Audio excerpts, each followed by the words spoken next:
Kita lanjut kembali renungan kita. Kita baca sekarang itu di Matius 5 ayat 13. Kamu adalah garam dunia. Jika garam itu menjadi tawar, dengan apakah ia diasinkan? Tidak ada lagi gunanya selain dibuang dan diinjak orang. Nah, kira-kira apa renungan yang bisa kita pelajari sobat? Kamu adalah garam dunia. Jika garam itu menjadi tawar, dengan apakah ia diasinkan? Tidak ada lagi gunanya selain dibuang dan diinjak orang.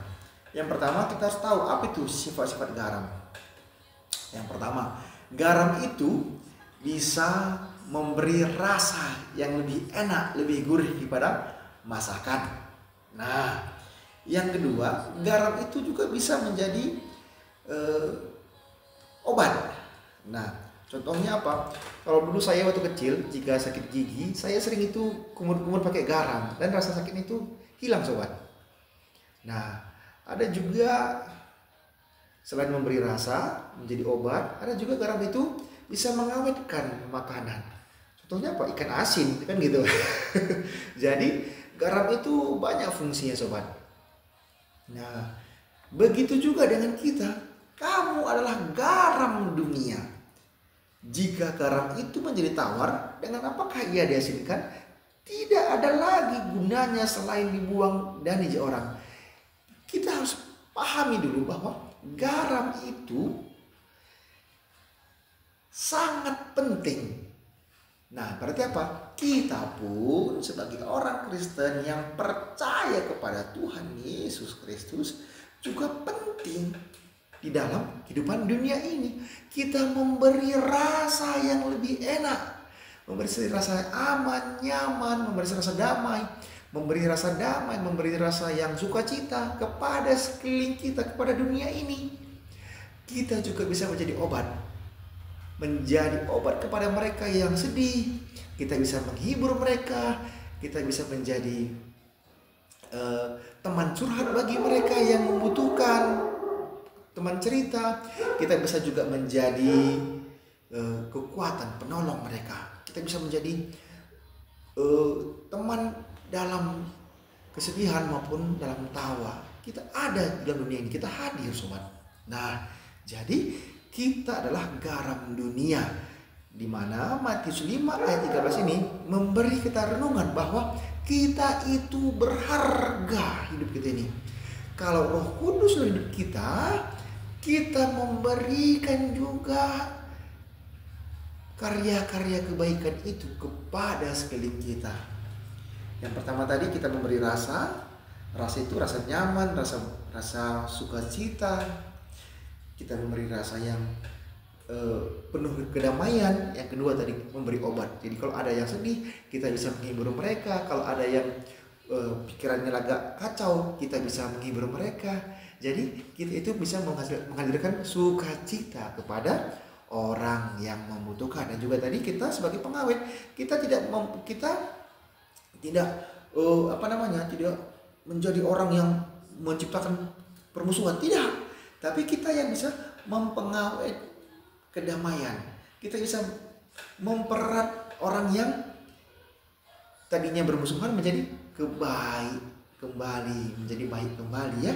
Jadi itulah garam sobat, memberi rasa. Jadi kita diumpamakan sebagai garam yang bisa memberi rasa kedamaian. Kita memberi rasa sukacita kepada sekeliling kita. Kita bisa menjadi obat di mana kita bisa memberi sukacita kepada orang yang sedih dan memberi damai sejahtera juga, penghiburan kepada mereka yang dalam keadaan yang stres ya, banyak pikiran. Ataupun kita bisa menjadi pengawet yang bisa mengawetkan situasi yang damai, sehingga senantiasa sekeliling kita ini tidak ada pertengkaran gitu sobat ya. Jadi kalau ada orang paham bisa sobat tambahi di kolom komentar sobat ya. Selanjutnya renungan kita Mazmur 30 ayat 5.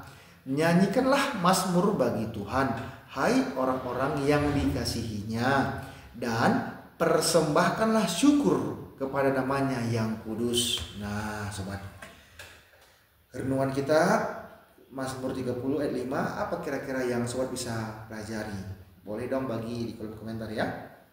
Mazmur 30 ayat 5 ini.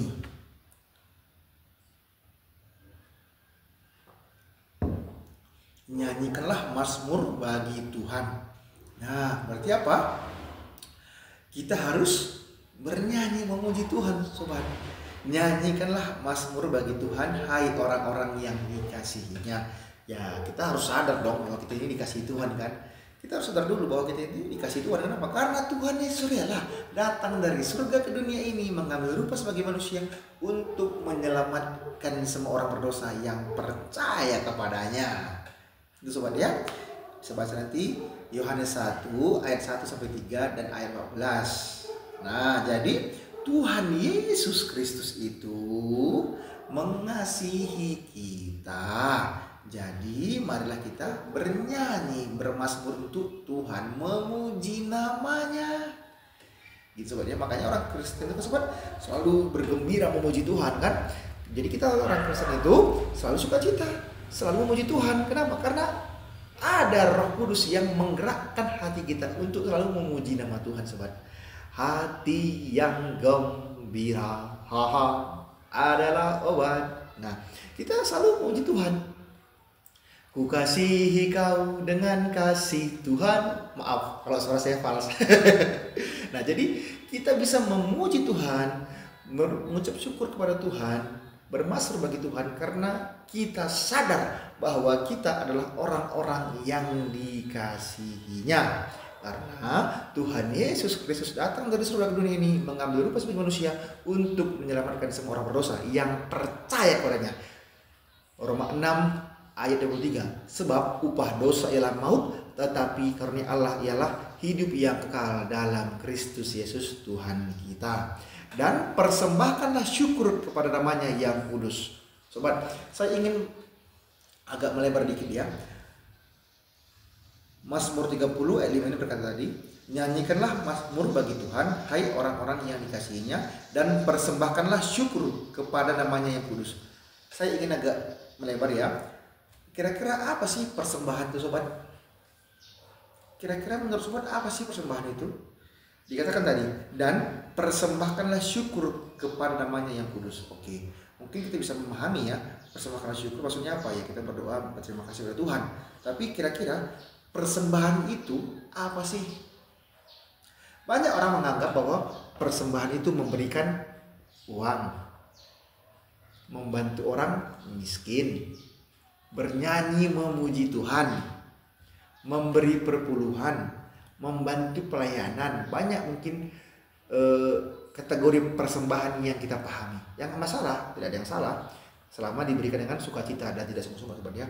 Tapi ada hal yang penting yang ingin saya sampaikan di Roma 12 ayat 1. Saya baca sobat ya.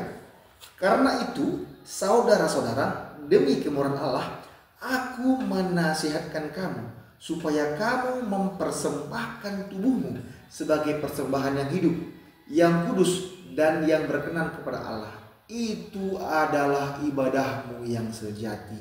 Jadi persembahan yang paling baik yang kita berikan, mungkin setiap orang berbeda maksudnya ya, tapi bagi saya di ayat ini mengatakan persembahan yang paling berkenan itu adalah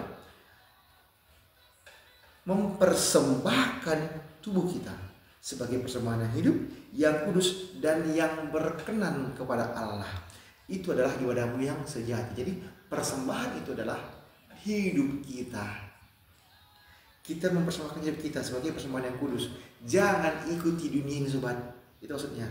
Kenapa? Karena di ayat 2 berkata, Roma 12 ayat 2 berkata, janganlah kamu menjadi serupa dengan dunia ini, tetapi berubahlah oleh pembaruan budimu, sehingga kamu dapat membedakan manakah kehendak Allah, apa yang baik, yang berkenan kepada Allah, dan yang sempurna. Jadi apa? Kita jangan melakukan hal-hal duniawi, sobat. Pergaulan bebas, kejahatan. Tetapi marilah kita mempersembahkan hidup kita ini sebagai persembahan yang kudus, yang berkenan kepada Allah. Itu sobat ya. Jadi sudah bisa kita pelajari bahwa kita harus bernyanyi, bermazmur bagi Tuhan dan mempersembahkan